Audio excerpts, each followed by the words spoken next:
আমরা কিন্তু সেদিন এখনো 71 সাল বলি নাই, আমরা সেই 71 সাল দেখেছি। আমরা দেখেছি বাংলাদেশের মানুষ যদি খেপে ওঠে আমাদের কোনো অস্ত্র লাগে না, আমাদের কোনো ঢাল লাগে না। সেই প্রমাণ আমরা 5ই আগস্টেও দেখাইছিলাম। মাননীয় প্রধানমন্ত্রী জনাব তারেক রহমান সাহেব 24 ঘন্টার মধ্যে অটোগাড়ির ব্যবস্থা নিতে হবে।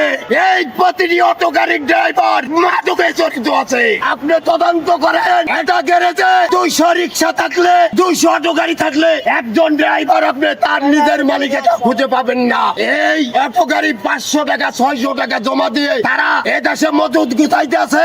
এই মজুদ গাড়িদের এই অটো গাড়ি বন্ধ করতে হবে। আর যদি বন্ধ না করেন তাহলে আপনার পার রিক্সা বন্ধ করতে হবে, সব অটোর ব্যবস্থা করে দিতে হবে আপনার। যদি না পারেন আমাদের যত পার রিক্সার ড্রাইভার আছেন সারা বাংলাদেশে আমরা যখন ডাক দেবো আমাদের ডাকে আপনারা সাড়া দেবেন, আপনারা রাজপথে থাকবেন।